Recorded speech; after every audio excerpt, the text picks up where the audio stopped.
नमस्कार, मैं मौजूद हूं दिल्ली सचिवालय में और आज दिल्ली सचिवालय के सभागार में दो पुस्तकों का विमोचन किया गया है और हमारे साथ एक पुस्तक की लेखिका है, भाजपा के राष्ट्रीय सचिव ओम प्रकाश जी धनखड़ की पुत्रवधू हैं जीना चहल धनखड़। ही कॉल्स मी मामा, बड़ा सुंदर सा टाइटल है। एक माँ की ममता और उसकी मातृत्व की भावना को आज उन्होंने अपने शब्दों से उकेरित किया है और इस उम्र में और इस तरह के राजनीतिक परिदृश्य में और माहौल में पुस्तक का लिख पाना बड़ा एक कठिन सा कार्य है। तो जीना जी से ही जान लेते हैं कि कैसे उनको समय मिला व्यस्तताओं के बीच में और यह पुस्तक किस चीज से वो प्रेरित हुई और कैसे लिखी। बहुत बहुत बधाई सबसे पहले तो आपको। बहुत बहुत धन्यवाद इतना प्यार और आशीर्वाद देने के लिए। अमूमन पॉलिटिकल फैमिली में समय नहीं मिल पाता है। आपने स्वयं भी कहा था कि आप संयुक्त परिवार में रही हैं और काफी कुछ चीजें हैं, लेकिन उसके बावजूद भी आपने समय निकाला और एक पुस्तक लिखी है आपने। कहाँ से? पॉलिटिकल तो जी पापा है, बाकी तो परिवार है।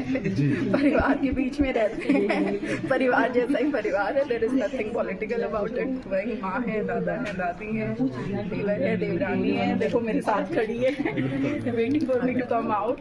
तो परिवार जैसा परिवार है, जैसे सबको समय मिलता है वैसे ही समय। कहाँ से प्रेरणा कहाँ से मिली? मैं बचपन से लिखती हूँ, मेरे दादाजी लिखना थे, उन्होंने मुझे लिखना सिखाया। मुझे टॉपिक्स देते थे लिखने के लिए और कहते थे इसे कंप्लीट करके लेके आओ। तो दैट्स हाउ आई स्टार्टेड। आज के वर्तमान परिदृश्य की मैं बात करूँ जीना जी, एकल परिवार जैसे जो परिवार टूटते जा रहे हैं, एकल परिवार है। आपने एक माँ की भावना को बड़े अच्छे शब्दों में और किताब के माध्यम से प्रेरित किया है। क्या मैसेज देना चाहेंगे जो संयुक्त परिवार, एकल परिवार और एक माँ को लेकर के?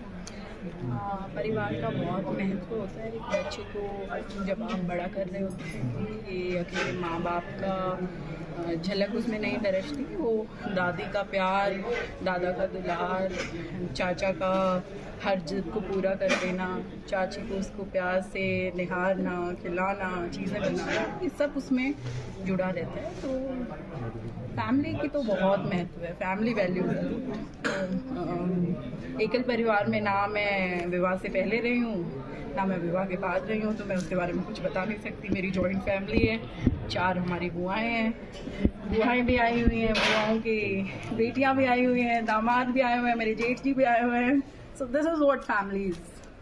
सो परिवार की तो बहुत अपनी ही खूबसूरती होती है। चलिए, ये पहली किताब थी आपकी जी, तो बड़ा अच्छा लगा मुख्यमंत्री जी ने इसका विमोचन किया। सफर जारी रहेगा अन्य विषयों पर भी। आज के जो विषय हैं, जो एक माता के लिए या परिवार के लिए या एक जिम्मेदार नागरिक के लिए, आगे यह सफर जारी रहेगा। किताब लिखने का कोई ज़्यादा नहीं था, मैं तो सिर्फ कविताएं लिखती थी। किताब तो उनको पापा जी ने बना दिया, तो लिखती रहती हूँ, पहले भी लिखती थी, आगे भी लिखती रहूँगी। बिल्कुल। और देखिए जीना जी बड़ी ही सादगी और सरलता के साथ इन्होंने अपने मन के उद्गार को पुस्तक के माध्यम से आज हम सबको भी जानने का अवसर मिला है। लेखिका रही है, कवयित्री रही है और आगे भी उम्मीद की जा रही है। पूरा परिवार आज बधाई दे रहा है और सबसे बड़ी बात यह है कि एक ऐसे, मैं तो वही बात कहूँगा पत्रकार होने के नाते, कि राजनीतिक परिवार इतने बड़े पद पर ओम प्रकाश जी धनखड़ रहे हैं, पूरा परिवार हमेशा बिजी रहा है, उसके बावजूद भी जीना जी ने ये समय निकाला है। तो तमाम उन माओं के लिए एक प्रेरणा है। इस पुस्तक को आप अवश्य पढ़ें। बात करने के लिए बहुत बहुत शुक्रिया। धन्यवाद।